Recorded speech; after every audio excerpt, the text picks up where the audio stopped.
హృదయంలో అంతర్జ్ఞానాన్ని రిలీజ్ చేస్తారు. సో అలా ఆ యొక్క ఆ నాభి కమలం నుంచి వచ్చినటువంటి ఆ కమలానికి ఉన్నటువంటి కాడలో ఆ కాడని 3 భాగాలు చేస్తారు. సో దాంట్లో అప్పర్, మిడిల్, లోవర్. సో ఉన్నత, మధ్య, కింద స్థాయి. సో వీటిని 3 భాగాలు మళ్ళీ సో అధః, మధ్య, ఊర్ధ్వ ఈ 3 భాగాలు మళ్ళీ 14 భాగాలు చేస్తారు. ఆ విధంగా 14 లోకాలను సృష్టిస్తారు.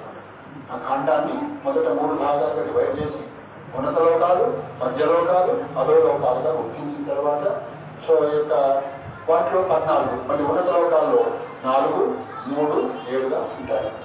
4, 3, 7 మొత్తం 14. సో మొదటి లోకాలు ఏంటి? బ్రహ్మలోకము, ఆయన లోకం అనమాట.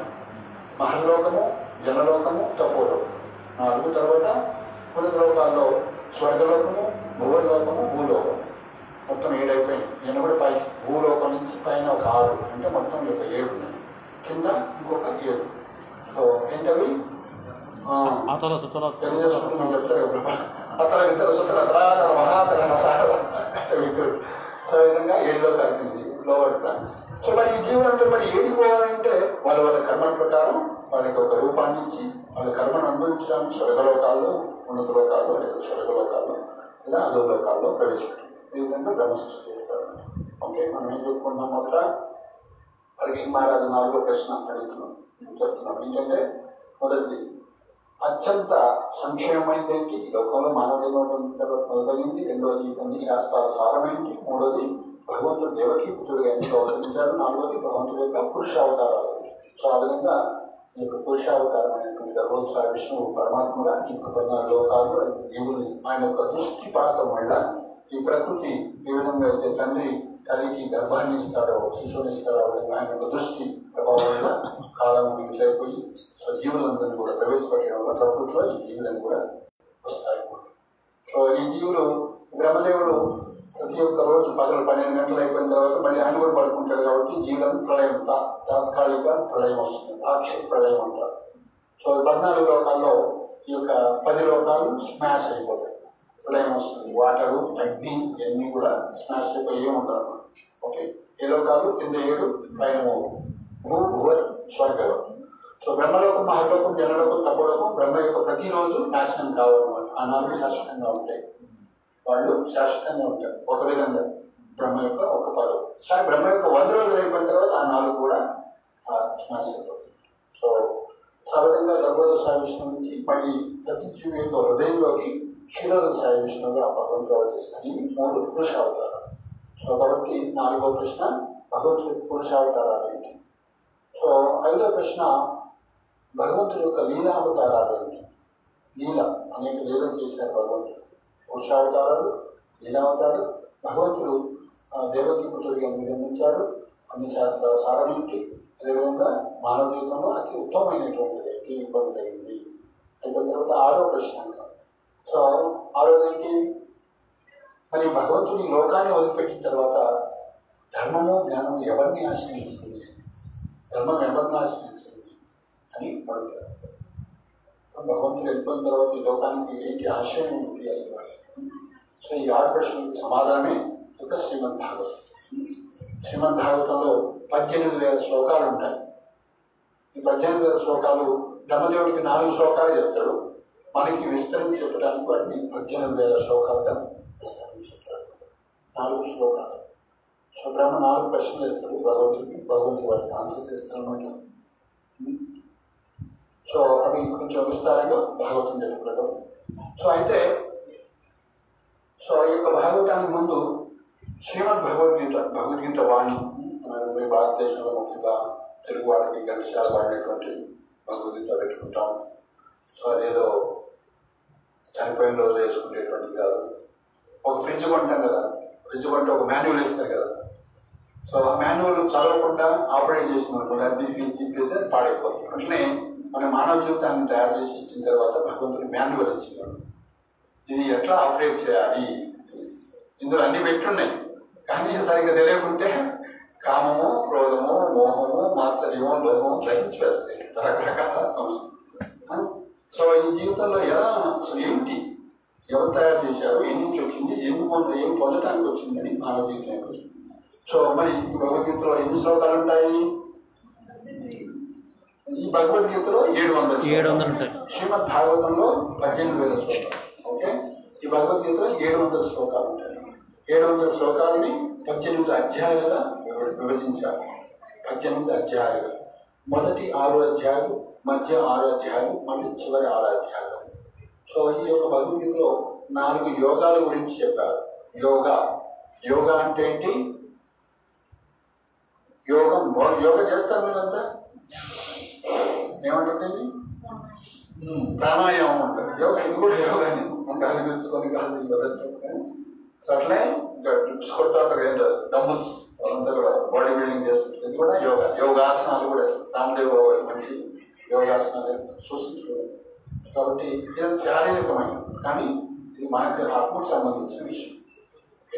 ఆత్మ శరీరం మనస వాచ్యకరణ కూడా. సో కాబట్టి 4 యోగాలు చెప్పారు. మరి యోగం అనేది 4 యోగములు ఉన్నాయి. ఏంటి యోగం అంటే ఏంటి? అనన్య చింతయంతో మాం.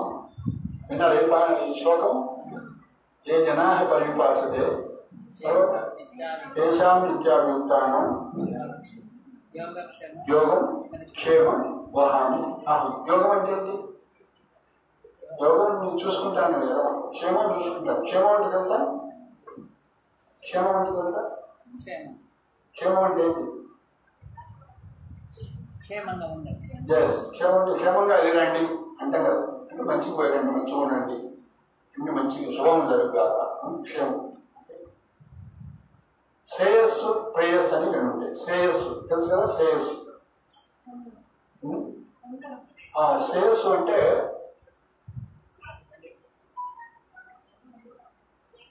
పిల్లలందరి యొక్క శ్రేయస్సును తల్లిదండ్రులు కోరుకుంటారు. కానీ పిల్లలు ఏం కోరుకుంటారు? ప్రేయస్సును కోరుకుంటారు. పోయి ఆడుకోవాలనుకుంటాడు. కానీ ఆడుకుంటే ఏం రాదు, పోయి మంచిగా చదువుకో, ప్రయోజకులు అవుతాడు, పెద్దోడు అయితే మనం బాగుపడతావు. సో తల్లిదండ్రులు ఏం కోరుకుంటారు? వీళ్ళు మంచిగా చదువుకుంటే, వీళ్ళు ప్రయోజకులు అయితే మంచి ఉద్యోగం చేసుకుంటే ఆనందంగా ఉంటాడు, ఇల్లు కట్టుకుంటాడు, పెళ్లి చేసుకుంటాడు, భార్య పిల్లలు ప్రశాంతంగా ఉంటాడు, భగవద్గీత తర్వాత చదువుకుంటాడు. సో ఆ విధంగా శ్రేయస్సు అంటే ఉన్నతంగా, అంటే శాశ్వతమైనటువంటి సుఖం కోసం, ఆనందం కోసం కదా, అల్టిమేట్ పర్పస్, ప్రయోజనం. ప్రయోజనం తాత్కాలికంగా ఏమొస్తుంది? కూలి పని చేస్తుంటాడు, కూలి పని చేసి పొద్దువచ్చిన సంపద అంతా సాయంత్రాన్ని తగలేస్తాడు వాడు తాగి. అదేంటి వాడు ప్రేయస్, ఆ రోజు సుఖమైనటువంటి, ఆ రోజు ఆనందం. కానీ శ్రేయస్ అంటే ఏంటి? 100 రూపాయలు వచ్చినాయి, 20 రూపాయలు ఇంటికి ఖర్చు పెట్టుకుంటే ఇంకొక 50 రూపాయలు మిగతా ఖర్చు పెట్టుకోతే 30 రూపాయలు మనం సేవింగ్ చేసుకోవాలి, రేపు ఆపదగా చేసుకుంటే ఇట్లా శ్రేయస్ ఆలోచిస్తాం. సో కాబట్టి శ్రేయస్ అంటే అల్టిమేట్, అంటే లాంగ్ టర్మ్ లో మనం పొందేది. ప్రేయస్ అంటే తాత్కాలిక. అట్లనే యోగము అంటే ఏంటంటే మనకు లేనటువంటి దాన్ని ఇవ్వటం. ఓకే, మనకి లేనటువంటి దాన్ని. అనన్య చింతయంతో ఏ జనా పరిపాస్తే తేషాం నిత్యాభియుక్తానం యోగం. మీకు లేనటువంటి దాన్ని నేను ఇస్తున్నాను. యోగక్షేమం వహామి. ఓకే, యోగం అంటే భగవంతుడితో సంబంధాన్ని ఏర్పాటు చేసుకోవడానికి యోగము అంటారు. సింపుల్గా linking our cells with God, భగవంతుడితో సంబంధాన్ని.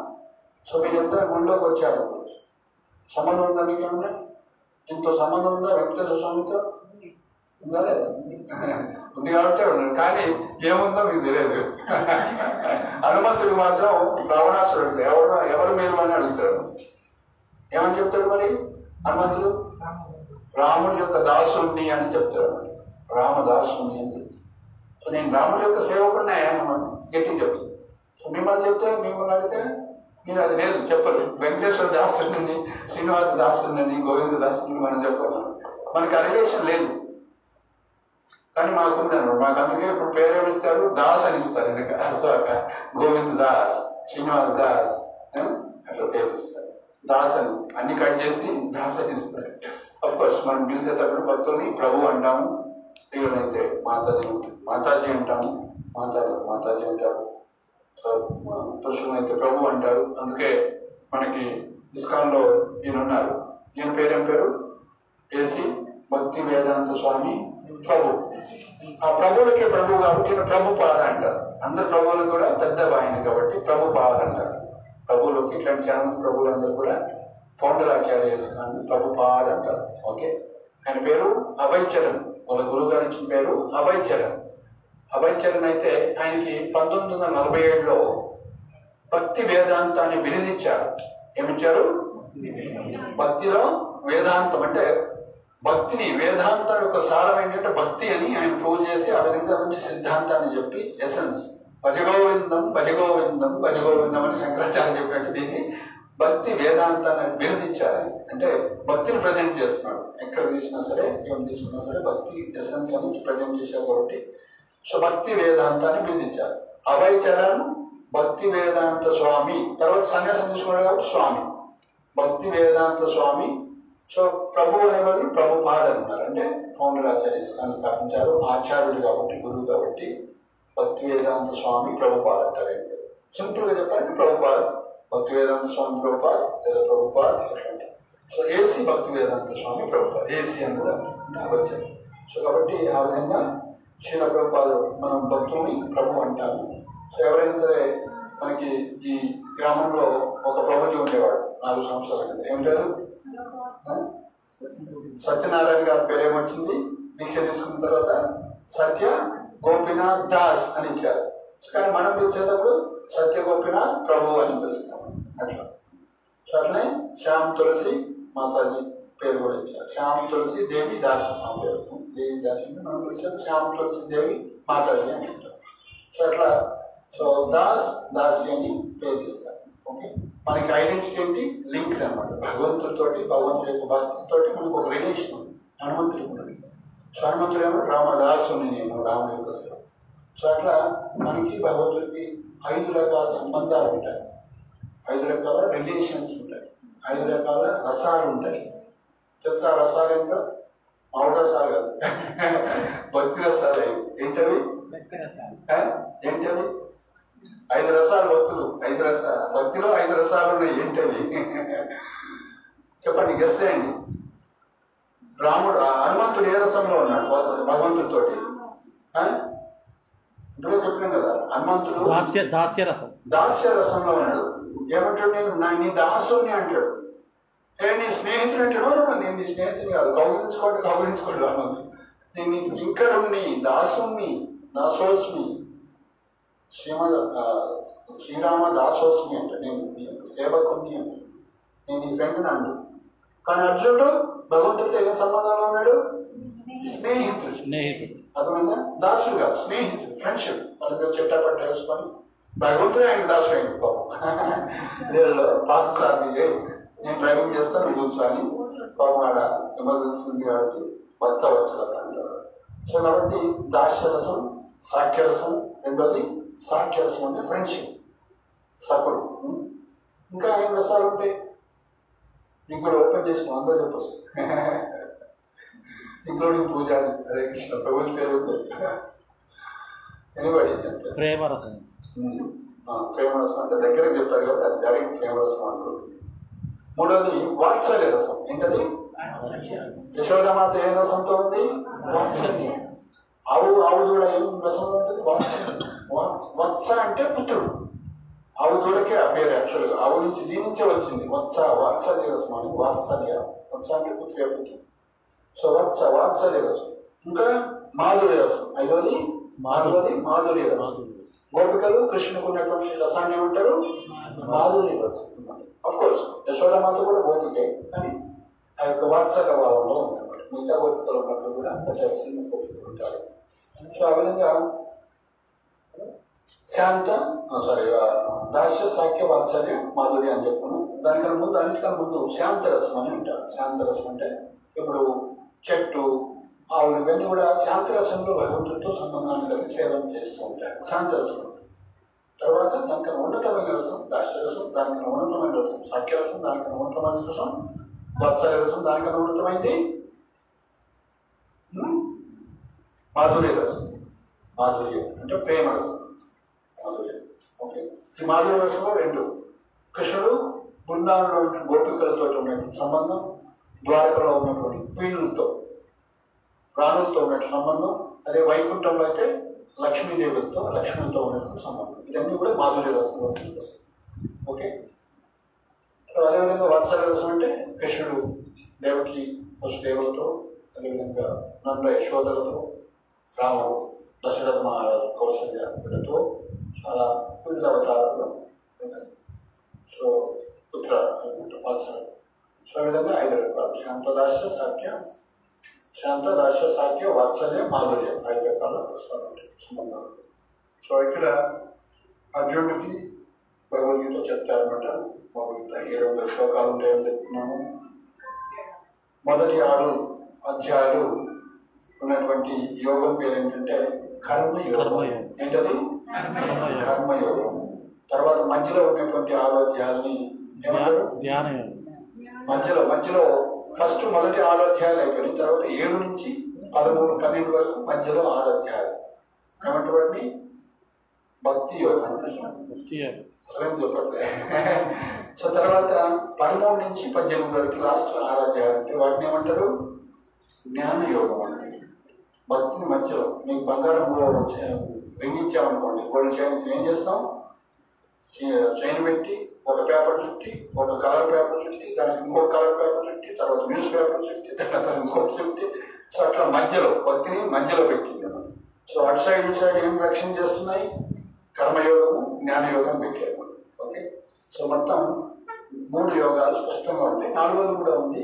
ఈ యొక్క మొదటి 6 అధ్యాయంలోనే కర్మయోగం, అదేవిధంగా జ్ఞానయోగం కూడా ఉంటుంది. అదేవిధంగా కొంచెం టచ్ అదేవిధంగా ధ్యానయోగం. ధ్యానం, కర్మయోగము, జ్ఞానయోగము, ధ్యానయోగం, భక్తి యోగం. ఈ 4 యోగాలు భగవద్గీతలో చెప్పారు. కానీ వాటిని సింపుల్గా మనం క్లాసిఫై చేయాలంటే మొదటి 6 అధ్యాయాలు కర్మయోగాన్ని, అందులో కొంచెం ధ్యానయోగం కూడా టచ్ అవుతుంది. సో చివరి 6 అధ్యాయాలు జ్ఞానయోగాన్ని, అదేవిధంగా మధ్యలో భక్తి యోగం చెప్పారు. ఓకే. సో ఇప్పుడు మనం ఏం చేయాలి? మీరంతా ఏం చేస్తున్నారు? భక్తి యోగం చేస్తున్నారా, కర్మయోగం చేస్తున్నారా, జ్ఞానయోగంలో మీరంతా ఏ యోగం కిందకి వస్తారు? మీరంతా భక్తి యోగా. మీరు పని చేయట్లేదు అయితే. మీరు 24 గంటలు కథ చెప్పుకున్నావా? అదే కదా శ్రవణం కీర్తన. భక్తి అంటే 9 మార్గాలు. భగవంతుడి గురించి వినటం, భగవంతుడి గురించి చెప్పటం. శ్రవణం, కీర్తనం, విష్ణు. తర్వాత శ్రవణం, కీర్తనం, విష్ణు స్మరణం. విష్ణు స్మరణం, భగవంతుని స్మరించడం. పాదసేవనం, అర్చనం, వందనం. వందనం అంటే ప్రేయర్స్ ఆఫర్ చేయటం. భాష్యం, సేవ చేయటం. సాఖ్యం, ఫ్రెండ్షిప్ చేయటం. ఆత్మనివేదం, ఉన్నదంతా కూడా ఆయన సమర్పించడం. ఇది భక్తి.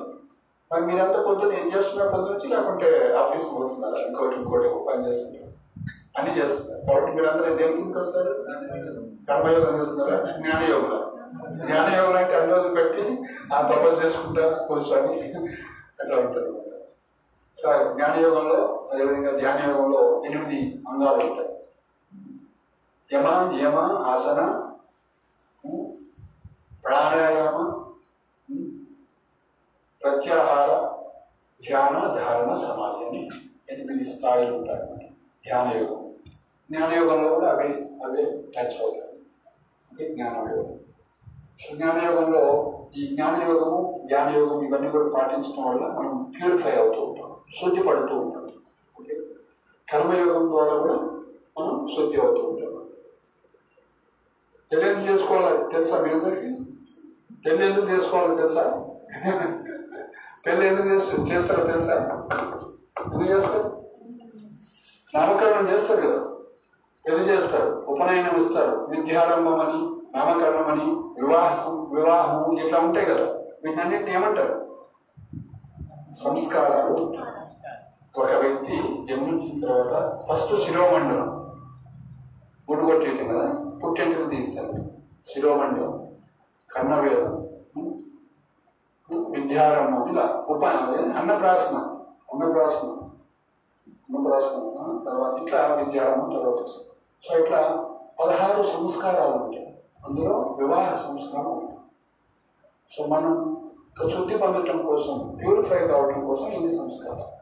కానీ సుఖదేవ గోస్వామి ఇట్లాంటి వాడంటే పుట్టిన ½ an hourలో అన్నించి పారిపోతారు, వెళ్ళిపోతారు. ఎందుకంటే ఇక్కడ ఉంటే గాల నాది, ఈ చెట్టు నాది, ఈ బిల్డింగ్ నాది అని మనకు వస్తుంది. అహమ్మమైతే వచ్చేస్తుంది. అందుకని అక్కడి నుంచి వెళ్ళిపోతారు. వాళ్ళ తండ్రి వ్యాసదేవుడు ఓ పుత్ర అని పిలుస్తూ ఉంటాడు మమకారంతో. సో ఆ యొక్క సుఖదేవ గోస్వామి తల్లి గర్భంలో ఎన్ని సంవత్సరాలు ఉన్నాడో తెలుసా? తల్లి గర్భంలో సుఖదేవ గోస్వామి 16 సంవత్సరాలు ఉంటాడు.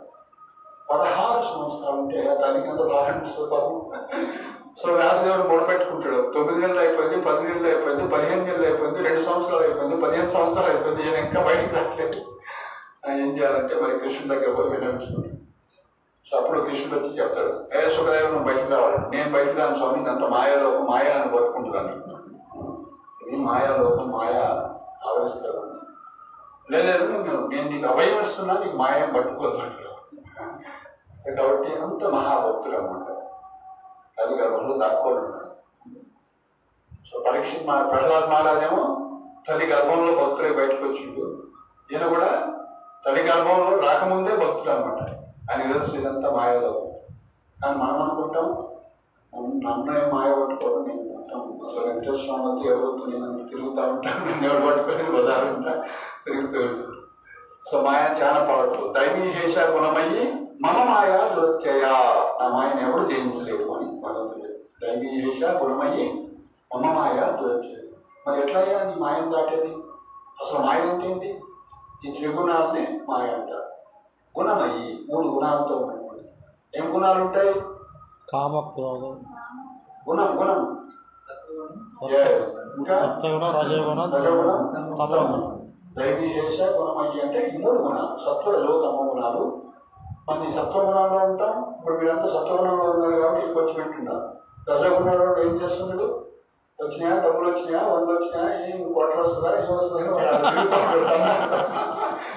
ఇంకోటి ఏదో కొనుక్కొని తిన్నా అంటే చికెన్ దొరుకుతుందా, మటన్ దొరుకుతుంది అంటే తమగుణ వాడు. లేదా రజోగుణ వాడు ఫైటింగ్ చేస్తాడే, నా ఇంట్లో ఎడ్యుకేషన్ ఇది అని వాడు ఫైట్ చేస్తూనే ఉంటాడు. వాళ్ళతో దేవుడు ఇచ్చింది, ఒక రోజు ఇచ్చింది, రేపు ఉంటామో లేదో, దేవుడు దేవాలయం పోతాం, కొద్దిగా దండం పెట్టుకుని ఉంటాం, భక్తి భయం ఏమి ఉండదు అనమాట. వాడు రజోగుణ కోరాలు చేస్తుంటాం, అంత కాంప్లీస్. రజోగుణ ఎంత ఉన్నా కూడా సాటిస్ఫాక్షన్. సత్వగుణంలో ఉన్నవాడికి భగవంతుడు తింటానికి ఇచ్చింది, ఇది తింటే చాలు, ఇది అరిగించుకుంటే చాలు. సత్వగుణం అంటే బ్రాహ్మణుడికి సత్వగుణం ఉంటుంది, క్షత్రుడికి రజోగుణం ఉంటుంది, వైశ్యుడికి రజో తమో గుణాలు 2 వస్తుంటాయి, శూద్రుడికి తమో గుణాలు 1 సూర్యుడు. సో బ్రాహ్మణుడు అంటే చాతుర్వర్ణం మయా సృష్టం గుణకర్మ విభాగశ. భగవంతుడు సృష్టించాడు 4 వర్ణాలు. ఏంటవి? చాతుర్వర్ణం 4 వర్ణాలు. ఏంటి వర్ణాలు? బ్రాహ్మణ, క్షత్రియ, వైశ్య, శూద్రుడు. ఎవరు సృష్టించారు? భగవంతుడు. చాతుర్వర్ణం మయా సృష్టం, నేను సృష్టించానని చెప్తున్నాను. మనం ఎవరు సృష్టించలే, జీవుడు సృష్టించలే, బ్రహ్మ కూడా సృష్టించలే, శివుడు సృష్టించలే, లక్ష్మీదేవి సృష్టించలే, సనత సనత్ కుమారుడు సృష్టించలే, కపిలుడు సృష్టించలే, దేవత సృష్టించారు. ఎవరు సృష్టించాడు? కృష్ణుడు సృష్టించాడు. ఎవరు సృష్టించాడు? కృష్ణుడు. అడుగున ఎవరు? వెంకటేశ్వర స్వామి కృష్ణుడు ఒకటేనయ్యా చెప్పడానికి నేను చెబుతున్నాను. యదా యదా హి ధర్మస్య గ్లానిర్భవతి భారత అభ్యుత్థానం అధర్మస్య తదాత్మానం సృజామి. నేను అవతరిస్తానంటే కృష్ణుడు నరసింహస్వామి రూపంలో వస్తే నువ్వు కదా కృష్ణుడే కావాలంట. నరసింహస్వామి అవసరానికి అట్లా వస్తున్నాయి. ఓకే, ఇక్కడ వేటకాల స్వామి కాబట్టి కాలంలో వేటాడుకుంటూ వచ్చింది శ్రీనివాసం. నేనే తిరుపతి వెంకటేశ్వర స్వామి అంటే నువ్వు కాదా, నువ్వు తిరుపతిలో ఉంటాడు ఎందుకున్నావు, నేను వస్తుంది కాబట్టి వచ్చాను, నా భక్తుడు పిలిచాడు కాబట్టి విష్ణు అవతారాలు ఆయన ఎట్లయినా రావచ్చు. సో దానికి ప్రభుపాదులు ఏం చెప్పారంటే విష్ణువుకి కృష్ణుడికి తేడా ఏంటంటే మరి ఎట్లా అర్థం చేసుకోవాలంటే ప్రభుపాదు ఒక ఎగ్జాంపుల్ ఇచ్చారు. ప్రభుపాదు అంటే కాంపౌండ్ రాశారు. ఒక వ్యక్తి జడ్జిని చూడటానికి కలవటానికి ఇంటికి వెళ్ళారు. ఓకే, అయితే ఆయన అన్నారు వాళ్ళు కూర్చోండి, బిజీ ఉన్నారు కొద్దిగా, మీరు 1/2 అవర్ కూర్చోండి, వస్తారు. కూర్చున్నాడు, 1/2 అవర్ అయింది, ఇంకా రాలేదు, గంట అయింది, ఇంకా రాలేదు, 2 గంటలకు ఇంకా రాలేదు. ఇంట్లో అడిగితే ఇప్పుడు బిజీ ఉన్నాడు, టైం పడుతుంది. అది ఏం బిజీ ఉన్నాడని ఆయన సో విండో నుంచి కొంచెం చూస్తాడు, ఏం చేస్తుంది బిజీ ఉన్నాడు, నువ్వు ఎంత పడుతున్నావు. సో వాళ్ళ మనవుడితోటి ఆయన ఆడుకుంటున్నాడు. ఈయన గుర్రమైపు ఆయన చల్ గుర్రం, ఆయన మీనకి చల్ గుర్రం నడుస్తుంది. అయ్యో ఇది. సో కాబట్టి ఇక్కడ ఈయనేమో ఇంట్లోకి వస్తే తాతగా మనవుడితో ఆడుకుంటూ ఉంటాడు. అదే మనవుడు కోర్టుకు పోతే ఏమన్నారే, ఓ మై లార్డ్ అన్నారు, సెల్యూట్ చేయాల్సింది. తాతగారు అని ఒళ్ళో కూర్చోడానికి కుదరతాడు. అక్కడ సెల్యూట్ చేయాలి, నమస్కారం చేయాలి. కోర్టుకు పోతే ఓ మై లార్డ్ అనాలి, అంతే, జస్టిస్. సో కాబట్టి అదేంటి అఫీషియల్, ఇక్కడ ఫ్యామిలీ మెంబర్. సో కృష్ణుడు వెంకటేశ్వర స్వామి అంటే వైకుంఠంలో ఎటువంటి స్వామి ఐశ్వర్య భావంతో ఉంటాడు. ఇతనే ఉండాలి, అటు కదలటానికి లేదు. కొద్దిగా కూర్చుంటే నీ పక్కన కూర్చుంటే కుదరాలి. సో అట్లా. కానీ రాముడిగా వచ్చినప్పుడు, కృష్ణుడిగా వచ్చినప్పుడు మన ఫ్రెండ్ కావచ్చు, స్నేహితుడు కావచ్చు, తమ్ముడు కావచ్చు, అన్న కావచ్చు, అట్లా. ఓకే, మన ఫ్యామిలీ మెంబర్గా వస్తాడు కృష్ణుడు. ఓకే, మనకి ఎందుకండి 2 చేతులు ఉన్నాయి? ఎందుకు మనకు 2 చేతులు ఎందుకు వచ్చినాయి? మన నాన్నకి 2 చేతులు ఉన్నాయి కాబట్టి మనకు వచ్చినాయి. మరి ఆయనకి 2 చేతులు ఎట్లా వచ్చినాయి? వాళ్ళ నాన్నకి 2 చేతులు ఉన్నాయి కాబట్టి 2 చేతులు. సో అట్లా ఎవరి నుంచి వచ్చినాయి ఇవన్నీ? మన మహారాజు నుంచి వచ్చింది. మనం ఎవరి పుత్రుడు? బ్రహ్మదేవుడు యొక్క పుత్రుడు. సో ఆ విధంగా ఆ బ్రహ్మ ఎవరి పుత్రుడు? భగవంతుడు యొక్క పుత్రుడు. మరి ఎందుకు వచ్చింది మనకంటే కృష్ణుడు 2 చేతులు ఉన్నాయి కాబట్టి మనకి 2 చేతులే ఉన్నాయి. తండ్రి ఎట్లా ఉంటే కొడుకు అట్లా ఉంటాడా, లేకపోతే కొడుకు అట్లుంటే తండ్రి అట్లుంటాడా? చెప్పండి. తండ్రి ఎట్లుంటాడా కొడుకు. సో మనం అనుకుంటాము మనకు 2 చేతులు ఉన్నాయి, కృష్ణుడు 2 చేతులు ఉంటే కృష్ణుడు దేవుడు కాదనుకుంటాము. అది ఎంత బాగుందో, ఎంత ఆశ్చర్యంగా. అదే మన తండ్రి పితాహమస్య జగతో మాత దాత పితామహ అని ఆయన చెప్తుంటే నీకు 2 చేతులు ఉన్నాయి తండ్రి, 4 చేతులు ఉన్నాయి. అఫ్కోర్స్ కృష్ణుడు కావాలంటే సుదర్శనం తీస్తారు అవసరమైతే. ఒక అవసరం కదా, సింపుల్ ఉంటుంది. అవసరమైతే తీసుకెళ్ళాలి. శిశుపాలను అంటాను ఇలా అన్నాడు తర్వాత అవసరం. సో కాబట్టి మనం భగవంతుడితోటి యోగము అంటే కర్మ, జ్ఞాన, ధ్యాన, భక్తి 4 యోగాలు చేస్తాము. భగవంతుడితో సంబంధాన్ని ఏర్పరుస్తాం. సో కాబట్టి మరి ఈ భగవద్గీతను అర్థం చేసుకోవడానికి ఈరోజు పరిచయం, ఇంట్రడక్షన్ చెప్తాను. ఒక శ్లోకం కూడా స్టార్ట్ చేసి అప్ చేద్దాం.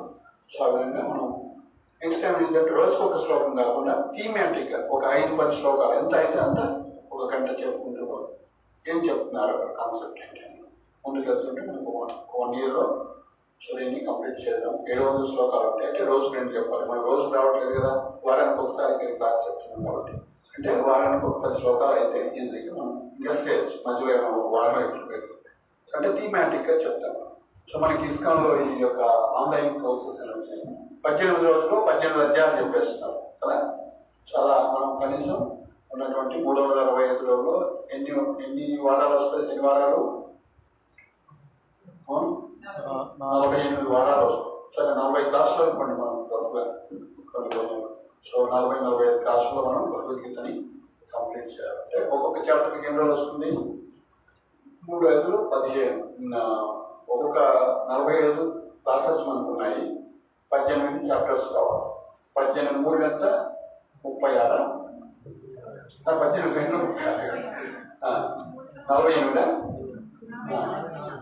2 48 8 3 24 54 అంటే సో 18 మనకి ఇప్పుడు 48 ఉంది కదా. 48/18 ఎక్కడేయండి? సో 48 అంటే 24, ఇక్కడ 9. 24/9 9 ఏళ్ళు 18. 18 పోతే సో 6 ఉన్నాయి కదా. 2/24/9 కదా. 24/9 3 3 24 కదా. 8/3 2.5 అంటే 2 సెషన్స్లో అంటే 15 రోజులకు ఒక చాప్టర్ అయిపోతుండాలి మనం. అంతేనా? అంతే కదా. ఎన్ని రోజులకు ఒక చాప్టర్ కావాలి మనకి 18 అధ్యాయాలు. అంతే కదా. 12 నెలలు ఉన్నాయి కదండి, కరెక్ట్గా అంతే. 18 అధ్యాయాలంటే నెలకి 15 రోజులకు ఒక చాప్టర్ అయిపోతే నెలకి లేదా 3 13 days. 13 days అంటే 2 వారాలకు ఒక చాప్టర్ కావాల్సిందే. అయితేనే మనం టార్గెట్ చేయాలి. సో కాబట్టి 2 సెషన్స్లో మనం అంటే మీరు ఆన్ టైంలో రావాలి, మేము కూడా ఆన్ టైం రావాలి. అప్పుడు మేము దూరం నుంచి వస్తాం కాబట్టి సో ఆన్ టైంలో 6 to 8 అంటే 6:32 క్లాసు 8 వరకు పెట్టుకుంటేనే క్లాసు మనం హోప్ ఉంటుంది. అట్లీస్ట్ హోప్ ఆలోచించుకుంటే అవకాశం. సీరియస్ స్టూడెంట్స్ ఎవరైతే ఉన్నారో అందరూ భగవద్గీత కొనుక్కోండి, భగవద్గీత కొనుక్కోండి. సో మీరు ఇలా భగవద్గీత అధ్యయనం చేస్తే మీకు బెనిఫిట్ అవుతుంది. ఈరోజు సో ఇంట్రడక్షన్ స్టార్ట్ చేద్దాం. సో ఇంతకుముందు చెప్పుకున్నట్టు భగవద్గీతలో భాగవతంలో 10 విషయాలు ఉంటాయని చెప్పుకున్నాం. భగవద్గీతలో 5 అంశాలు ఉంటాయి. సో ఏం చెప్పారు భగవద్గీతలో 5 అంశాలు ఏంటి? భగవద్గీతలో ఏముంటుందని ఎవరిని అడిగారు అనుకోండి, ఏముంటాయి చెప్పండి? 5 అంశాలు ఉంటాయని చెప్తున్నారు. ఏముంటాయి? గెస్ చేయండి. భగవద్గీతలో ఏముంటుంది? గెస్. ఎవరో అమెరికా మన దుబాయ్లో పోతే అమరేంద్ర ప్రభుత్వం ఉంటారు, వాళ్ళ నాన్నగారు వాళ్ళు అడిగారు, ముస్లిమ్స్ అడిగారు, మీరు హిందువులు కదండి భగవద్గీతలో ఏముంటుందని అడిగారు. నాకు ఫ్రెండ్ కదా, మీ భగవద్గీతలో ఏముంటుందని. ఆయన కూడా ఏం తెలియదే. అప్పుడు మళ్ళీ ఇండియా వచ్చాను, భగవద్గీత కొనుక్కొని పుస్తకాలు పరిచయం అయ్యి అదే భగవద్గీతలో ఏముంటుంది. భగవద్గీతలో 5 అంశాలు చెప్తారు. సో ఒకటి చెప్పండి, ఈశ్వర, జీవ, ప్రకృతి, కాల, కర్మ. ఈ 5 అంశాల గురించి చెప్తారు. ఒకటి ఈశ్వర. ఈశ్వర అంటే భగవంతుడి గురించి, సుప్రీం కంట్రోలర్ గురించి. ఓకే, ఈశ్వర పరమ కృష్ణ సచ్చిదానంద విగ్రహ అనాదిరాది గోవింద సర్వదా. ఈశ్వర అంటే కంట్రోలర్. ఈ ఇంటికి యజమాని ఉన్నాడు, ఆయన ఈశ్వరుడు అంటారు. ఊరికి ఒక యజమాని ఉన్నాడు, ఇక దేశానికి ఒక యజమాని ఉన్నాడు, లోకానికి ఒక యజమాని. అట్లా సర్వలోక మహేశ్వరుడు. భూతారాం ఇన్నతప్సాం సుహృదాం సర్వభూతం. సర్వలోక అన్ని లోకాలు కూడా అధిపతి భగవంతుడు, ఆధ్యాత్మిక భౌతిక లోకాలు. కాబట్టి ఈశ్వరుడు అంటే ఎంతో మంది ఉన్నారు. మళ్ళీ మీరు ఈశ్వరుడు అంటే శివుడు అనుకుంటారు. ఈశ్వరు అంటే శివుడు అంటే కూడా విష్ణు నామం యాక్చువల్గా. శివ అంటే ఆస్పీసెస్, శుభాన్ని కలిగించేవాడు శివుడు. విష్ణు యొక్క అవతారం ఈశ్వరుడు అంటే ఇంకెవరు కాదు. సో కాబట్టి ఈశ్వరు అంటే ఎవరు? నియంత్రించేవాడు, కంట్రోల్ చేసేవాడు. మరి పరమనియంత పరమ కంట్రోలర్ ఎవరు? పరమ ఈశ్వరుడు ఎవరు? కృష్ణుని ఈశ్వరుడు అన్నారు. పరమ ఈశ్వర, ఈశ్వర పరమ అంటారు. పరమ ఈశ్వరు సుప్రీం కంట్రోలర్ ఎవరు? Supreme controller. ఈయన ఏమంటారు? కృష్ణుని దేవుడు అంటారా? దేవుడు అంటారు. ఏమంటారు?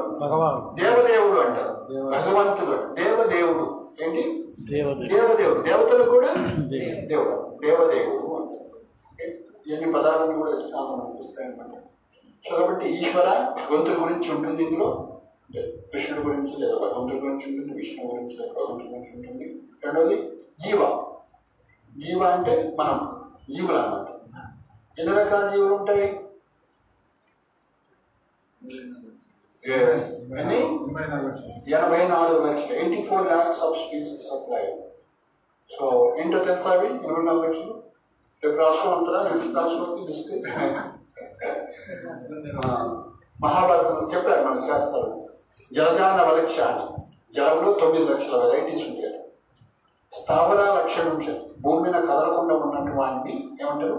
స్థావరాలు అంటారు. కదిలే వాటిని జంగమాలు అంటారు.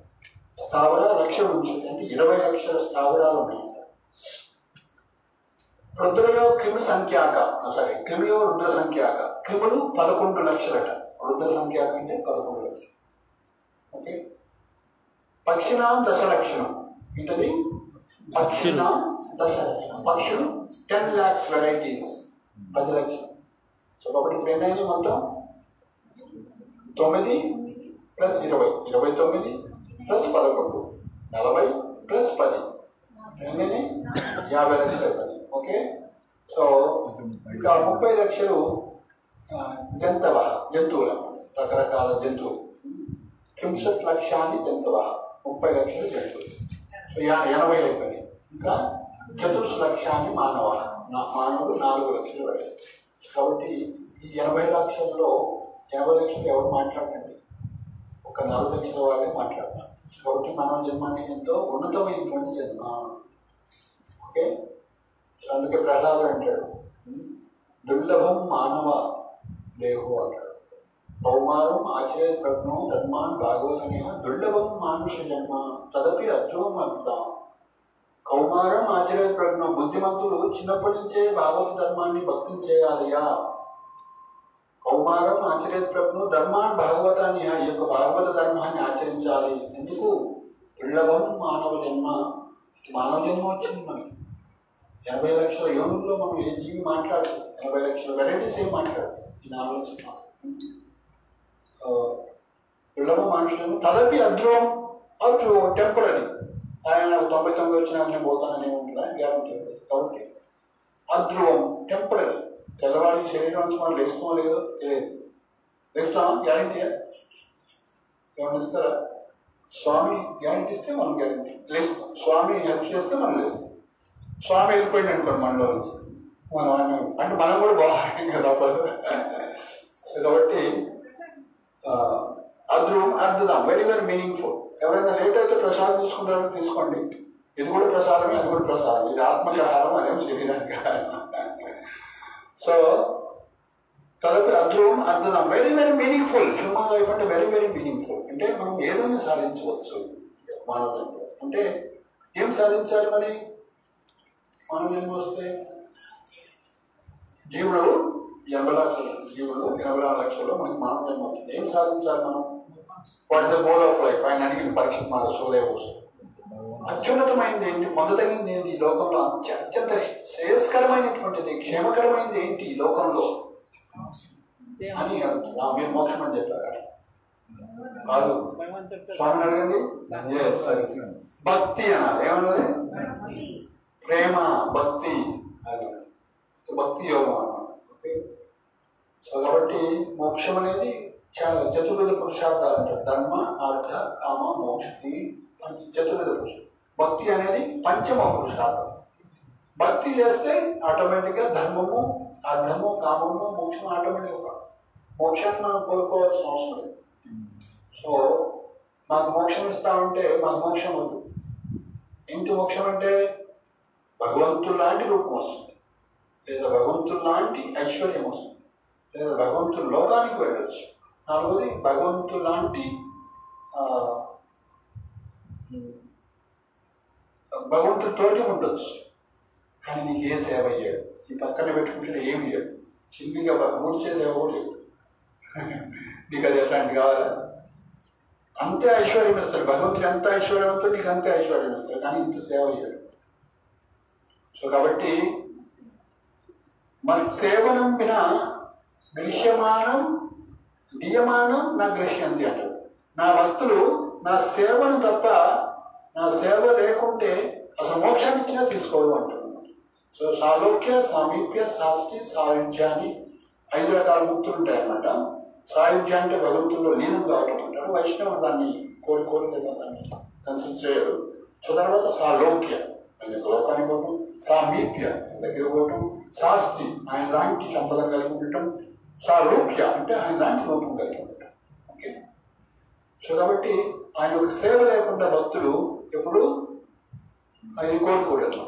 ఈ లోకంలో పోయి నేను వస్తాను ఇలాంటి రూపంలో సేవ ఇవ్వమంటారు. సేవను కోరుకుంటే ఆటోమేటిక్ వచ్చేస్తుంది. నీ సేవ కోరుకుంటే ఇప్పుడు సేవలు చేయాలంటే నీకు ఆయన లాంటి శక్తి సామర్థ్యాలు ఉండాలి కదా. గరుత్మంతుడు నిత్య ముక్తుడు అనమాట. అంటే ఎప్పుడు భగవంతుని ఒక సెకండ్ కూడా మర్చిపోవు. మనము ఈ గుళ్ళోంచి బాగుంది ఎక్కడ ఉండటం వెంకటేశ్వర స్వామి, నేనే మొత్తం ఇలా విలేజ్కి గొప్ప, రాష్ట్రానికి గొప్ప, ఆయన ఉండడం లేదు బాగా. సో మాయ ఆవరిస్తుంది, మర్చిపోతాం ఒక క్షణం. కానీ గరుత్మంతుడు, హనుమంతుడు ఒక క్షణం తాటు కూడా రాదన్నమాట. నేను స్వామిని అన్నట్టు రాదు. వాళ్ళు నేను దాసుని, భగవంతుడి యొక్క దాసుని అని. సో వాళ్ళు నిత్యముక్తులు అంటాం. మనము నిత్య బద్ధులం. బద్ధులం అంటే మర్చిపోతూ ఉంటాం అన్నమాట. ప్రతి క్షణము అన్నమాట. సో కాబట్టి ట్రైనింగ్ ద్వారా మనం అయ్యో మనం భగవంతుడి యొక్క దాసులం అని, అందుకే పేరు కూడా మార్చుకోవాలి. దాసుని మీద పేరిస్తారు గురువు గారు. మనకు నచ్చదు దాస అని అనిపించుకునే వాడికి నచ్చదు కానీ దాస్ అని పిలిపించుకోవాలి. దాస్. సో కాబట్టి ఈ విధంగా ఏం చెప్తున్నాం? ఈశ్వర, జీవ. రెండోది టాపిక్ భగవద్గీతలో జీవుల గురించి. మూడోది ప్రకృతి గురించి. ఓకే. ప్రకృతి గురించి ఏంటి? ప్రకృతి అంటే పంచభూతాలు. ఓకే, పంచభూతాలు కూడా అందులో భాగం. సో ప్రకృతి అంటే ఇవన్నీ వస్తాయి అన్నమాట. భగవంతుడి యొక్క శక్తులన్నీ కూడా ప్రకృతి కిందకి వస్తాయి. మనం కూడా ప్రకృతి కిందకే వస్తాం. పురుషుడు ఆయన, పురుషోత్తముడు ఆయన, ప్రకృతి అన్నమాట. జీవులు ఆయన యొక్క శక్తులన్నీ కూడా ప్రకృతి కిందకి వస్తాయి అన్నమాట. ఓకే. సో ఈశ్వర, జీవ, ప్రకృతి. నాలుగోది కాలం. సో ఒక మ్యాటర్లోకి భగవంతుని యొక్క దృష్టి ఎప్పుడైతే పడుతుందో అప్పుడు దీంట్లో చలనం అనేది వస్తుంది. డెడ్ బాడీ ఉంది అనుకోండి, డెడ్ బాడీలోకి ఆత్మ ఎంటర్ కాగానే చలనం స్టార్ట్. అట్లనే ఈ ప్రకృతి మ్యాటర్ మీద భగవంతుని యొక్క దృష్టి ఎప్పుడైతే పడుతుందో అప్పుడు దానిలో చలనం వస్తుంది. సో కాబట్టి కాల ప్రభావం అంటారు కదా, అందుకే కాల స్వరూపం అంటే భగవంతుడి స్వరూపమే. కాలం అనేది భగవంతుడి యొక్క ఒక క్వాలిటీ, ఒక లక్షణం, ఒక ఆసక్తి. సో కాబట్టి నాలుగోది కాలం. కాలోస్మి లోకక్షయకృతు, నేను కాలాన్ని అంటే లోకాన్ని హరించి వేస్తాను. సో భక్తులకైతే భగవంతుడు ప్రేమపూర్వకంగా వస్తారు, కానీ భగవంతుడు అభక్తులకు మాత్రం మృత్యు రూపంలో వస్తుంది. భక్తులు మృత్యు అంటే భయం ఉండదు అన్నమాట. సో భక్తులకు వచ్చేటువంటి మృత్యువు అభక్తులకు వచ్చేటువంటి మృత్యువు భేదం తెలుసా? సో పిల్లి ఒక ఇంటి నుంచి ఇంకో ఇంటికి పోయేటప్పుడు ఏం చేస్తుంది? పిల్లని ఎట్లా పట్టిపోతుంది? నోట్లో పెట్టుకొని పోతుంది. ఎలుకని కూడా నోట్లో పడుతుంది. సో ఎలుకకి పిల్లి నోరు ఏంటిది? మృత్యు అన్నమాట. అదే పిల్లి నోరు ఏంటి? సురక్షితమైనటువంటి ప్రదేశం. సో కాబట్టి దానికి ఏం భయం లేదు. పిల్లి నోరు అంటే దానికి ఏం భయం లేదు. సో కాబట్టి మృత్యు అనేది అభక్తులకి మృత్యు సర్వహరక్ష మొత్తం తీసేస్తారు, కానీ భక్తులకు మాత్రం సేఫెస్ట్ ప్లేస్. సో మనం తొందరగా ఈ శరీరాన్ని వదలాలని కోరుకోవాలి. వదిలితే ఏమవుతాం? మనం నారదుని లాంటి సచ్చిదానంద శరీరం. ఎవరు? భక్తులు, అభక్తులు కాదు. సో కాబట్టి మనం భగవద్ధామం పోవాలంటే ఈ శరీరంతో పోలేము. ఎలాంటి రూపంతో పోతాం? సచ్చిదానంద రూపంతో. భగవంతుడికి ఎలాంటి రూపం ఉంది? సచ్చిదానంద రూపం. ఈశ్వర పరమా కృష్ణ సచ్చిదానంద విగ్రహ అనాదిరావి గోవింద. విగ్రహం అంటే రూపం. సో భగవంతుడి రూపం సచ్చిత్ ఆనంద. సత్ అంటే ఏంటి? శాశ్వతమైన. చిత్ అంటే జ్ఞానపూర్వమైనటువంటి సచ్చిత్ ఆనంద అంటే ఆనందం. సో భగవంతుడు మనమందరం కూడా ఎప్పుడు శాశ్వతంగా ఉండాలి, శాశ్వతమైన జాబ్ కావాలి, శాశ్వతమైన ఇల్లు కావాలి, అది శాశ్వతంగా కావాలని కోరుకుంటే కానీ ఈ లోకంలో అది కుదరదు. ఈ లోకానికి ఒక లక్షణం ఉంది తెలుసా? ఏంటి లోకానికి ఉన్న లక్షణం ఏంటి చెప్పండి, తెలిసిన వాళ్ళు అందరికీ. Open to all. ఈ లోకానికి ఒక లక్షణం ఉందండి. గార్లకు ఒక లక్షణం ఉన్నట్టు, కమానికి ఒక లక్షణం ఉన్నట్టు ఈ లోకానికి ఒక లక్షణం ఉంది. ఏంటి తెలుసా? ఎస్ అయింది. సంస్కృతంలో మర్త్యం. ఏంటది? మర్త్యం. తెలుగులో మృత్యులోకం అంటారు. దాన్ని ఏమంటారు? మర్త్యలోకం లేదా మృత్యులోకం అంటారు. సో దీన్ని సంస్కృతంలో కుంట అని కూడా అంటారు. ఏమంటారు? కుంట అంటే తెలుసు కదా, పొలాలు ఏముంటాయి? కుంటలు ఏముంటాయి? కుంటలో నీళ్ళు. అందులో ఒకసారి కాలు పెట్టి బొడ అయిందంటే పీక్కోలేక కడుక్కోలేక వస్తాం. అట్లా ఈ లోకంలో యాంగ్జైటీ. కుంట అంటే యాంగ్జైటీ, కుంట అంటే క్లేశం, కుంట అంటే కష్టం. అంటే కష్టాలు ఉన్నటువంటి ప్రదేశం ఇది కుంట అంటారు. యాంగ్జైటీ. మధ్యలోకం, మృత్యులోకం. ఇంకా కష్టాల సంగతి ఏంటి? మృత్యులోకం. సో దీనికి అపోజిట్, కుంటకి అపోజిట్ విగత కుంట, వైకుంఠ అని ఉంది. ఏంటది? వైకుంఠ. కుంటకి ఆపోజిట్ వైకుంఠ. సో ఎలాంటి కష్టం లేనటువంటి, క్లేశం లేనటువంటి ప్రదేశం పేరేంటి? వైకుంఠ. కాబట్టి ఆ వైకుంఠానికి ఉన్నటువంటి లక్షణాలు ఏంటి మరి? ఈ లోకానికి ఒక లక్షణం ఉంది. ఏంటది? మర్త్యలోకం, మృత్యులోకం. తెలుగు సంస్కృతంలో ఇది మృత్యులోకం అన్నాం, మర్త్యలోకం అన్నాం. దానికి ఏంటి లక్షణాలు?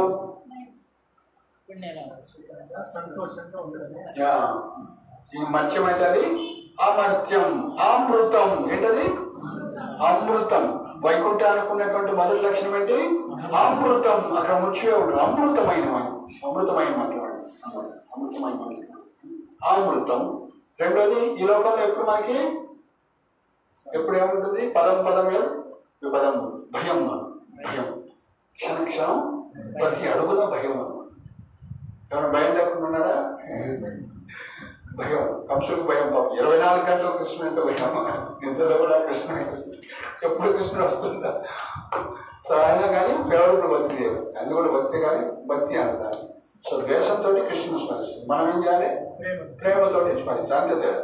24 గంటలు. కంసుడు లాంటి వాళ్ళు మనం కాలేము. కంసుడికి 24 గంటలు, మనం ఈ నుంచి టెంపుల్ నుంచి బయట పోవాలి కృష్ణుడే లేదని మర్చిపోతాం. ఈ కౌన్సిల్ అంట కాదు 24 గంటలు కృష్ణుడు స్మరిస్తాం. కానీ అనుకూలంగా కాకుండా ప్రతికూలంగా స్మరిస్తాం. సో మనం ఏం చేయాలి? అనుకూలంగా స్మరించాలి. స్వామి ఇంత గొప్పవాడు మనం స్మరించాలి. సో కాబట్టి వైకుంఠానికి లక్షణం ఆమృతం. రెండోది అభయం.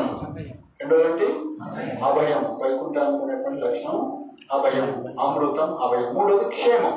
ఓకే, క్షేమం అంటే ఇక్కడ ఉన్నటువంటి కష్టాలు, మృత్యువు, వ్యాధులు అట్లాంటివి అక్కడ ఉండవు. జన్మ మృత్యు జరా వ్యాధులు అక్కడ ఉండవు. సో కాబట్టి వైకుంఠానికి ఉన్న లక్షణాలు ఏంటి? ఎక్కడ చెప్పారు ఇవన్నీ? గ్రాడ్యుయేషన్ లో చెప్పలేదు. ఇదేంటి? గ్రాడ్యుయేషన్. ఇంకేంటి? పోస్ట్ గ్రాడ్యుయేషన్ ఏంటి? భాగవతంలో చెప్పారు ఈ విషయాలు. మరి భాగవతం చదువుదామా వద్దా? గాలిలో చెప్పించుకుంటారా లేదా? ఉందా? సో మీ పిల్లలందరూ ఎక్కడ పంపుతున్నారు? అమెరికా, రష్యా, కెనడా ఇవి పంపాలనుకుంటున్నారు. వైకుంఠం గురించి మీకు తెలియదు కాబట్టి వైకుంఠం పోవాలని మీరు కోరుకోవట్లేదు. మీ పిల్లలకి వీసా, ఇప్పుడు మనం వీసా ఎక్కడికి తీసుకోవాలి?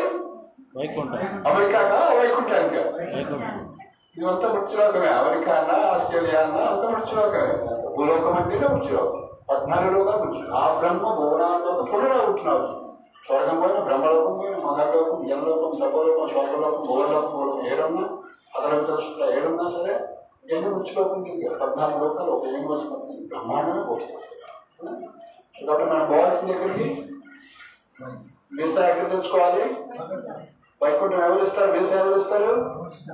హరే కృష్ణ హరే కృష్ణ కృష్ణ కృష్ణ హరే హరే హరే రామ హరే రామ రామ రామ హరే హరే. ఎవరు ఇస్తారు వైకుంఠానికి వీసా? కృష్ణుడు. కృష్ణుడు కృష్ణ భక్తులు ఇస్తారు.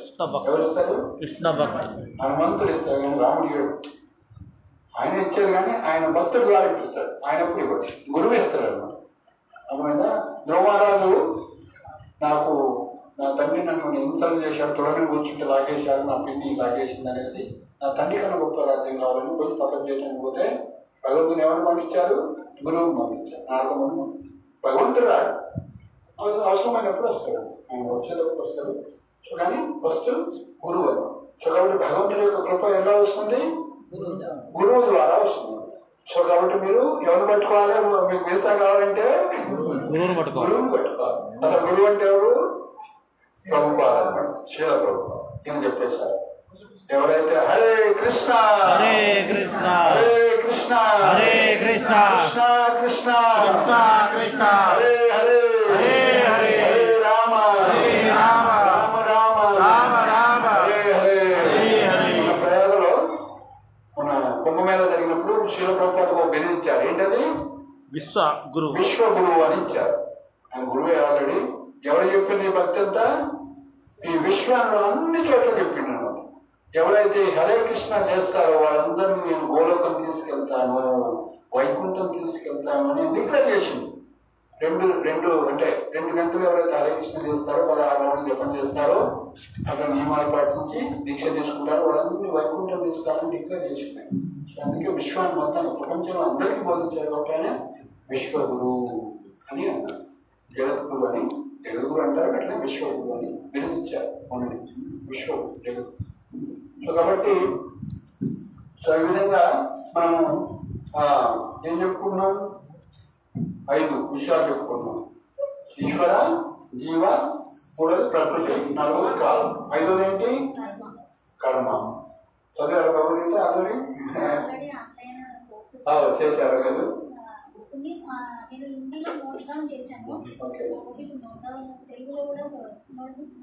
మీరు హిందీ టీచర్ అని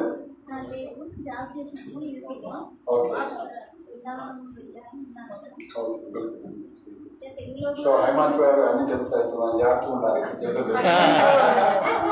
ఆల్రెడీ మీకు టీచర్ ఉన్నారు ఇక్కడ, అసిస్టెంట్ టీచర్ అట్లీస్ట్. సో నేను రానప్పుడు హైమాత్ గారు మీకు క్లాస్ తీసుకుంటాను. ఓకే. సో ఆ విధంగా కర్మ, 5వది కర్మ. సో మొదటి 4 ఈశ్వర, 2వది జీవ, 3వది ప్రకృతి, 4వది కాలం. ఈ 4 శాశ్వతం, 5వది అశాశ్వతం. కాబట్టి ఈశ్వరుడు జీవుడు ఎప్పుడు ఉంటారు, కాలం ఉంటుంది, ప్రకృతి ఉంటుంది. కానీ ఈ కర్మ అనేది అశాశ్వతం. సో మనకి కర్మ అంతా కూడా ఇక్కడ రాసి పెట్టింది. ఓకే, అంత మనకి చదవటం రాదు, కానీ కర్మ అయితే రాసి చదివేవాడు కాదు. సో కాబట్టి ఈ కర్మను ఏం చేయాలి మనం? మంచి ఉన్నా చెడున్నా ఏం చేయాలి? సర్వం కృష్ణార్పణం చేయాలి. కృష్ణుని శరణాగతి అంటే దాన్ని శరణాగతి. సో కాబట్టి మీరు హరే కృష్ణ హరే కృష్ణ హరే కృష్ణ కృష్ణ కృష్ణ హరే హరే కృష్ణ కృష్ణ హరే హరే హరే రామ హరే రామ హరే రామ హరే రామ రామ రామ హరే హరే రామ రామ హరే హరే హరే కృష్ణ హరే కృష్ణ హరే కృష్ణ హరే కృష్ణ కృష్ణ కృష్ణ హరే హరే కృష్ణ కృష్ణ హరే హరే హరే రామ హరే రామ హరే రామ హరే రామ రామ రామ హరే హరే రామ రామ హరే హరే. ఇక్కడ ప్రభుపాదుల వారు ఇలా చెప్పారు. ఎవరైతే ఈ హరినామం ద్వారా భగవంతుడికి శరణాగతి కావాలి, సో భగవంతుడికి శరణాగతి కావాలంటే అర్జునుడి ముందు ఏదో కృష్ణుడు మన ముందు రాలేదు, అంటే గురువుకి శరణాగతి కావాలి. మరి ఇస్కాన్లో గురువుకి శరణాగతి కావాలంటే ఏం చేయాలంటే ఈ హరే కృష్ణ మంత్రం చేయాలి. సో ఇట్లా మాల ఉంటుంది, మాల తీసుకొని ఆ మాలలో ఇంకో మాలలు ఉన్నాయి తెచ్చాము మేము. ఎవరైతే మాల లేదో మాల తీసుకోండి. ఓకే, 108 పూసలు ఉంటాయి అందులో, చూపించండి. సో అట్లా 108 పూసలు ఉంటే 108 సార్లు మనం హరే కృష్ణ చెప్తే ఒక మాల అవుతుంది. సో మీ ఇద్దరు విషయాలు కావాలా వద్దా? ఎంతమందికి కావాలి? అందరికి కావాలి, కానీ కష్టపడకుండా కావాలి. సో కాబట్టి ఇట్లా మాల పట్టుకొని హరే కృష్ణ హరే కృష్ణ కృష్ణ హరే హరే హరే రామ హరే రామ రామ రామ హరే హరే హరే కృష్ణ హరే కృష్ణ కృష్ణ కృష్ణ హరే హరే హరే రామ. ఈరోజు టైం లేనట్టుంది కానీ జస్ట్ చూపించడానికి కొంచెం. సో నెక్స్ట్ టైం మేము ట్రై చేస్తాం తొందరగా రావడానికి. మనం మాల చేయాలి, ఖచ్చితంగా ఒక మాల చేస్తేనే క్లాస్ చెప్పుకున్నాం. ఎందుకంటే జపం సాధన అంటే ఎంత జ్ఞానం చెప్పినా దాన్ని అమలు చేయకుండా రావడం కదా. ఓకే, మీకు జపం చేయడం నేర్చుకోవాలి.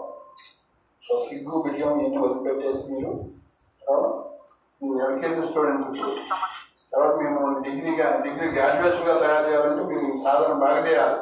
వయసు అయిపోతుంది కాబట్టి మీరు ఫాస్ట్గా రన్నింగ్ చేయాలి.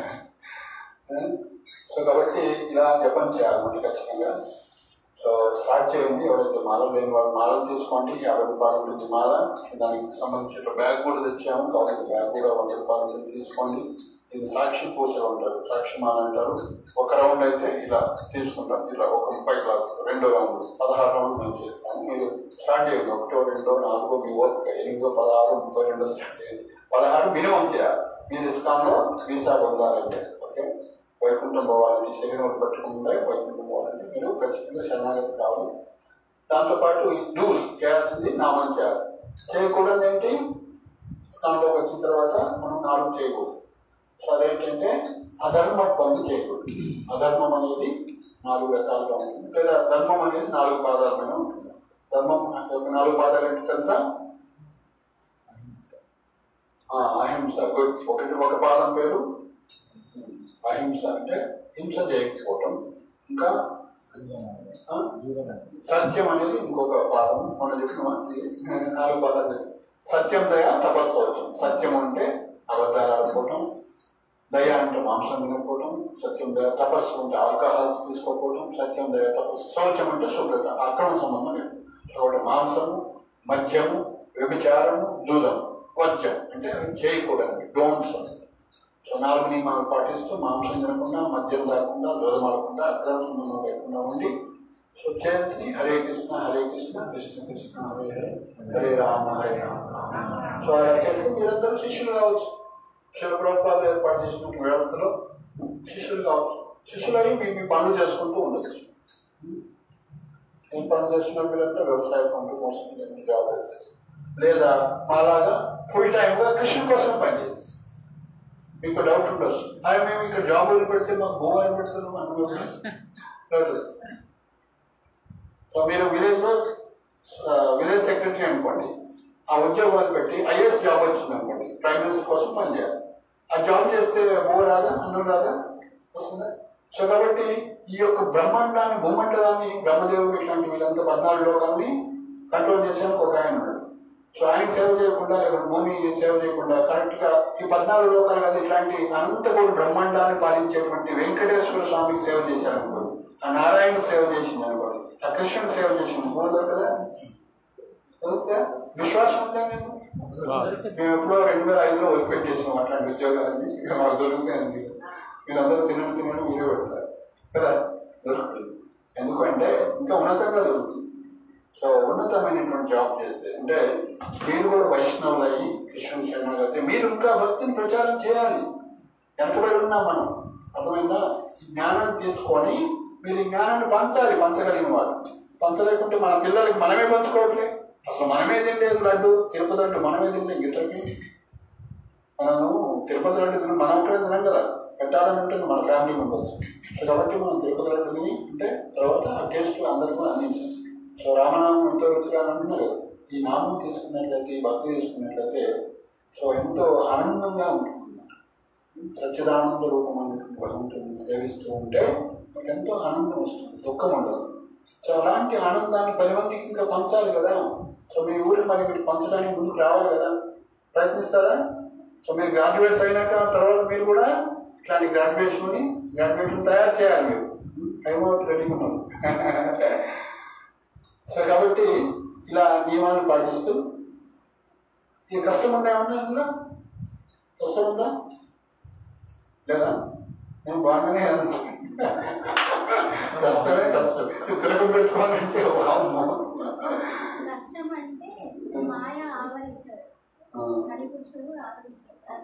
మేము వస్తున్న దాంట్లో అంతా ఏమైంది, అందరూ గొడవ పెట్టుకుంటారు. అంటే నేను కలి.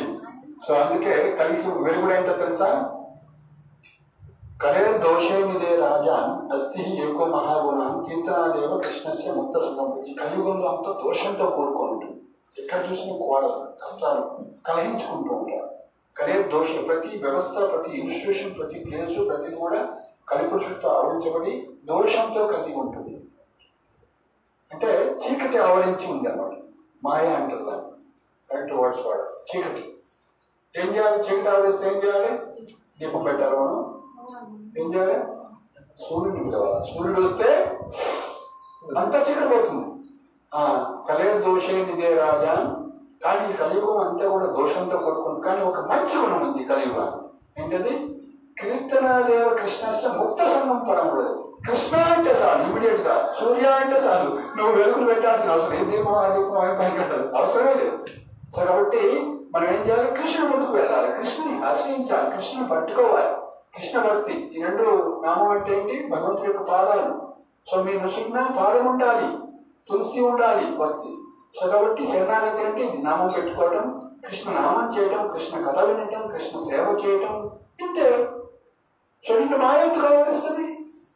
దైవీ హేష గుణమయ్యి మమ మాయ దొరికితే. కానీ ఒక మార్గం ఏంటి? మామేవయే ప్రపద్యంతే మాయ. నాకు శరణాగతి అయితే మాయ మిమ్మల్ని పట్టుకోదు. ఒక ఇంట్లో పోతున్నాను కుక్క బొమ్మ, అప్పుడు మనకి తమే అంటే అది తోకకుంటే ఎన్నుకుపోతుంది. దాన్ని మన దగ్గరికి వచ్చి ఇచ్చుంటాడు. అంటే చూడండి ఎంత కంట్రోల్ చేస్తాడు. కృష్ణ అంటాడు అంటాడు, మావాడు వాడు. సో తులసి మాల వేసుకున్నాను అనుకోండి, మా ఆయన ఏం చేస్తారు? అక్కడికి వచ్చి ఇట్లా నమస్కారం చేస్తారు. తులసి మాల వేసుకుంటే మా ఆయన వ్యవహరించదు. అర్థమైందా? తులసి మాల వేసుకోవడానికి అర్హత ఏం పని? మాంసం తినకుండా అంటే ధర్మాన్ని పాటించుకుని మంచి మార్గాన్ని పాటించుకోండి. మనకి కష్టం అవుతుంది లేదు, తెలియకుండా కష్టం అవుతుంది.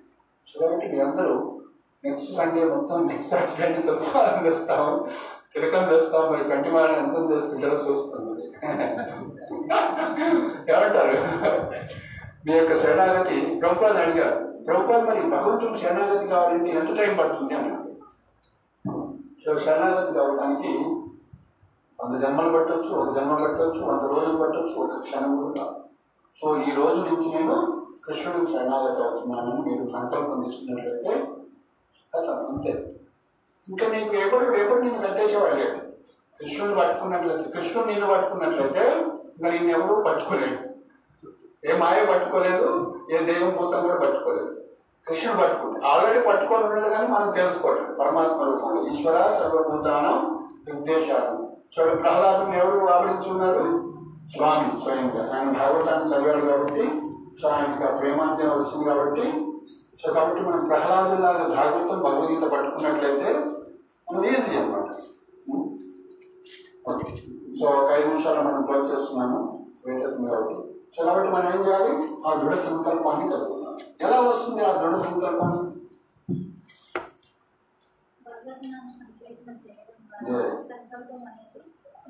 సంకల్పం అనేది పెరుగుతుంది. సో అందుకే మీరు ఏం చేయాలి?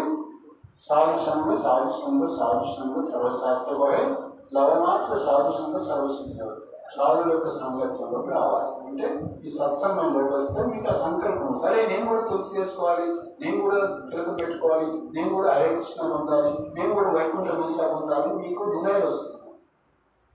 ఈ మెటీరియల్ డిజైర్స్ వస్తూనే ఉంటాయి, కానీ ఈ డిజైర్ రావట్లేదంటే ఇట్లాంటి వైకుంఠం యొక్క విలువ మీకు తెలియదు కాబట్టి మీరు వీసా కోసం అప్లై చేయట్లేదు.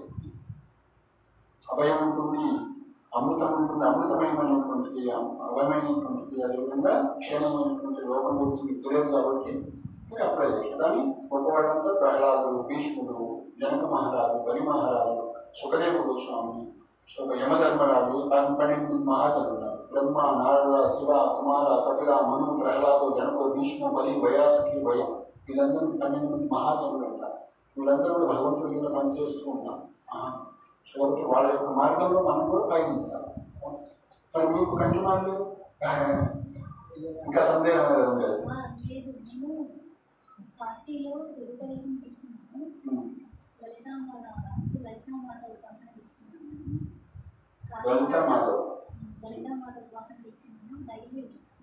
అంటే దాంట్లో పరిస్థితిలో లేదు.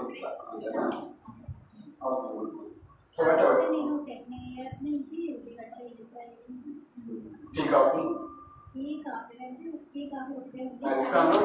కూడా తీసేయాలి. టీ కాఫీ కూడా మత్తే కొంచెం పార్లమెంట్లో డిస్కషన్ వచ్చింది. ఈ కొకైన్, పెప్సీ కోలాలో కూడా మత్తు డిస్కషన్. ఇట్లా ఏంటి మత్తు పానీయాలు మనం తీసుకోవాలి. ఎందుకంటే బ్రిటిషర్స్ మనం ఇంట్రడ్యూస్ చేయాలి. అందుకే మేము ఏం చేస్తున్నాం, హెర్బల్ ఛాయ్ తాగుతాం. దవా ఛాయ్ అని ఉంటుంది. నెక్స్ట్ టైం చేస్తాం, మీకు ఇంట్రడ్యూస్ చేస్తాము. హెర్బల్ ఛాయ్ మంచి పవర్ఫుల్ అన్నమాట. అది రోగ నిరోధక శక్తి పెంచుతుంది. ఇలాచి, లవంగా, వీటిని పేస్ట్ తయారు చేస్తారు. సో చెట్టు వేలు ఉంటాయి కదా, రకరకాల బూట్స్ ఇవన్నీ చేస్తున్నాం. సో కాబట్టి దవా ఛాయ్ తాగండి, మంచి హెర్బల్ ఛాయ్ తాగండి. ఆ యొక్క హ్యాబిట్ కూడా పోతుంది. అందువల్ల చెడు. సో కాబట్టి మనం అడుగు మాత్రం తీసుకోవచ్చు. ఓకే,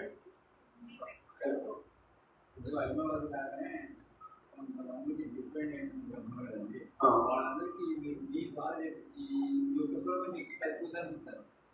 మొత్తం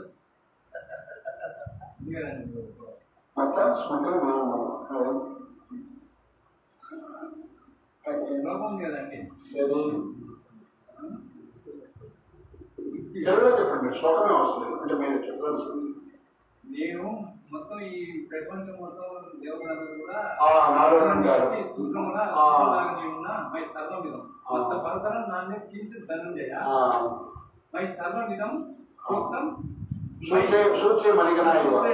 ఎట్లయితే ఈ యొక్క హారం ఉందో, ఈ యొక్క హారానికి ఆధారం ఏంటి? అందులో ఉన్నటువంటి దారం. సూత్రే మణిగణాయువ, ఈ యొక్క పూసల దండ అవుతుందో దాంట్లో దారాన్ని నేను బయటకు అవపడట్లా చూడటానికి, కానీ నేనే ఆధారం. నేను లేకుంటే పూసల దండే నిలవదు అని అంటున్నారు. అట్లనే ఈ లోకమంతా ఇలా ఉంది, నడుస్తున్నాయి, ఏవి క్లాసెస్ గా ఉందంటే నేనే, నా యొక్క శక్తి నేను ఆధారం అని చెప్తున్నాను. కాబట్టి మనం ఏదైతే అన్నాం, అప్పుడు నేను మాట్లాడుతున్నానంటే నేను మాట్లాడలే, భగవంతుడు ఆధారం. భగవంతుడు లేకుండా, పరమాత్మ లేకుండా నేను మాట్లాడలేను. కాబట్టి పరమాత్మ మీద ఆధారపడి జీవించాలంటే ఏం చేయాలి? ఫస్ట్ మనం సాధువుల యొక్క సాంగత్యంలోకి వచ్చి వింటా ఉండాలి. వింటూ ఉంటే మన యొక్క అజ్ఞానం పోతుంది అన్నమాట. మనకి అజ్ఞానం పోతే అప్పుడు మన సిగ్గు వస్తుంది. ఏంటి మనం అరే మనం ఆ ఇంత దూరం నుంచి వస్తున్నాం, వీళ్ళు భక్తి చేస్తున్నాం, మేము ఇట్లా ప్రోత్సాహన్నారు. అమెరికన్స్ వచ్చి ఇక్కడ భక్తి చేస్తున్నారు, 24 గంటలు చాంటింగ్ డాన్సింగ్ చేస్తూ హరే కృష్ణ హరిరామం చేస్తున్నారు. మన సంస్కృతి హరే కృష్ణ హరిరామం మంది. మా గురువు గారు కెనడా నుంచి, వాళ్ళు రోమన్ క్యాథలిక్ క్రిస్టియన్ ఫ్యామిలీస్ లో పుట్టిన వాళ్ళు ఈరోజు గురువు అయిన ఒక మంచి స్టూడెంట్ గురువు అవుతారు కదా. సో శివప్రభుపాద శరణగతులు వాళ్ళు గురువులు అయిన ఈరోజు మనం ఎందుకు రాకూడదు? గురువు భారత భూమి అంటే హైలో మనుష్య జన్మ సార్థక భారతదేశంలో పుట్టిన వాళ్ళు మానవ జన్మను సార్థకత చేసుకుని కూడా మరొకరు ఇతరులుగా సహనం చేయండి. సో ప్రభుపాద గారు అమెరికా వెళ్ళి లండన్ వెళ్ళి మీరంతా దొంగిలించుకొని పోయినారు, కానీ వాళ్ళు మర్చిపోండి ఈ యొక్క భగవద్గీత కాబట్టి నేను ఇవ్వడానికి వచ్చానన్నా. సో కాబట్టి లండన్ నుంచి వస్తున్నారు వాళ్ళంతా ప్రూవ్ అయ్యారు కొంతమంది. సో కాబట్టి మనం సీరియస్ తీసుకోవాలి. మనం ఓన్లీ ఫిజిక్స్ మ్యాథ్స్ కెమిస్ట్రీ చెప్పటం కాదు, భగవద్గీత బోధించాలి. అర్థమైనా? అలాంటి స్కూల్స్ లేవు, కానీ స్కూల్స్ పెట్టాలి. మనం భాగవతం స్కూల్స్ పెట్టాలి, భగవద్గీత స్కూల్స్ పెట్టాలి. టీచర్స్ కావాలి, ఎంతోమంది టీచర్స్ అపాయింట్ చేయాలి. నువ్వు చేతులు పెట్టుకుంటే కాదు, we have to do it. అప్పుడు ఎంతోమందికి ప్రహ్లాదు ఇదే పని చేసింది. స్కూల్ పెట్టి అందరికీ భగవద్గీత ఎంత ఛాన్స్ ఇచ్చినా 5 నిమిషాలు టైం దొరుకుతారు ఆయన అందరికీ నారాయణ నామం భగవంతుడి గురించి. సో ఆ సీరియస్నెస్ కావాలి. ఓకే, పరోపకారం అంటే లోకానికి హితమని. కాబట్టి భగవద్గీత చదవటం బాగు. ముఖ్యంగా నామం చేస్తున్నది మనం ఇది చదువుదాము నెక్స్ట్. సో ఆ విధంగా భగవద్గీత 5 అంశాలు చెప్పారు.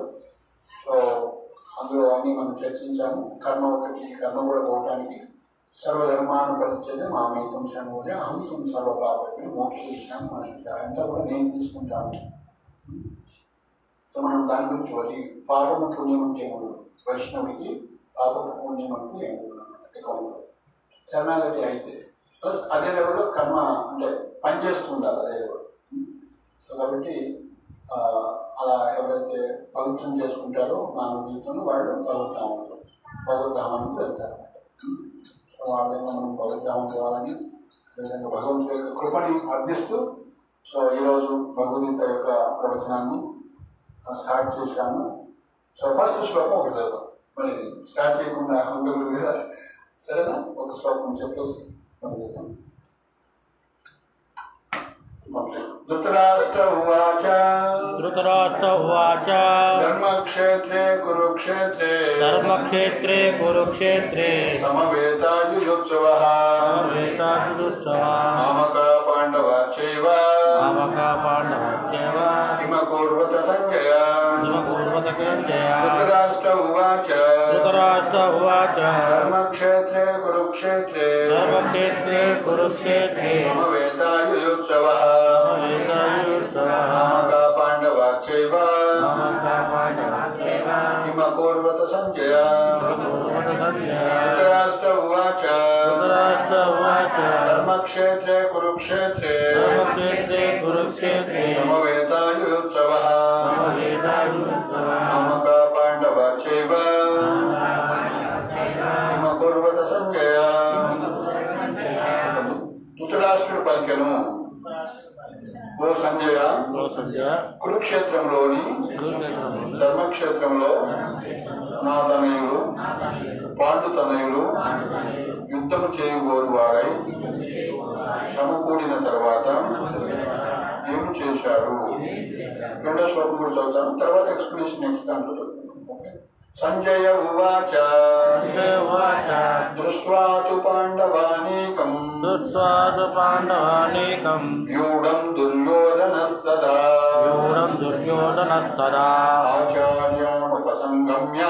ఆచార్యాముపసంగమ్య రాజా వచనమబ్రవీత్. సంజయుడు పలికెను, ఓ రాజా, పాండుతనయుల ద్వారా వ్యూహముగా ఏర్పాటు చేయబడినట్టి సైన్యమును చూసిన తర్వాత రాజు దుర్యోధనుడు తన గురువు దగ్గరకు వెళ్ళి ఈ మాటలు పలికాడు. మనం ఫస్ట్ శ్లోకంలో ఒక పారాగ్రాఫ్ మనం ప్రభుపాద వారు ఆచార్యుల యొక్క వచనం ఏంటో చూద్దాం. ఓకే, భాష్యం. భగవద్గీత విస్తారంగా చదవబడే ఆస్తిక విజ్ఞాన శాస్త్రం. అది గీతా మహత్యంలో సంగ్రహంగా చెప్పబడింది. మనిషి భగవద్గీతను శ్రీకృష్ణుని సహాయంతో పరిశీలనాత్మకంగా చదివి ఎటువంటి సొంత వ్యాఖ్యానం లేకుండా అర్థం చేసుకోవడానికి ప్రయత్నించాలని అందులో చెప్పబడింది. అర్జునుడు గీతను భగవంతుడి నుండి నేరుగా విని ఉపదేశాన్ని అర్థం చేసుకున్నాడు. స్పష్టమైన అవగాహన పొందడానికి ఈ ఉపమానం భగవద్గీతలోనే ఉంది. ఎవరైనా ఆ గురు శిష్య పరంపరలో సంకల్పిత వివరణలు లేకుండా గురు శిష్య పరంపరలో స్వకల్పిత వివరణలు లేకుండా భగవద్గీతను అర్థం చేసుకోగలిగినటువంటి భాగ్యవంతుడైతే సమస్త వేద జ్ఞానాన్ని ప్రపంచంలోని సకల శాస్త్రాలను అతిశయించగలుగుతాడు. ఇతర శాస్త్రాల్లో ఉన్న విషయాలనే కాకుండా అత్యంత అన్యత్ర గోచరించిన విషయాలను కూడా పాఠకుడు భగవద్గీతలో కనుగొంటాడు. ఇదే గీత యొక్క విశిష్టమైన ప్రామాణికత. దేవదేవుడైన శ్రీకృష్ణుని ద్వారా ప్రత్యక్షంగా పలుకబడిన కారణంగా ఇది పరిపూర్ణ ఆధ్యాత్మిక విజ్ఞాన శాస్త్రంగా అయినది. హరే కృష్ణ హరే కృష్ణ కృష్ణ కృష్ణ హరే హరే హరే రామ హరే రామ రామ రామ హరే. శ్రీమద్ భగవద్గీత కీ శ్రీల ప్రభుపాద కీ గౌర భక్తవృందకి గౌర భక్తవృందకి గౌర బ్రహ్మాండే. హరే కృష్ణ. ప్రశ్న ఉంటే మాట్లాడవచ్చు.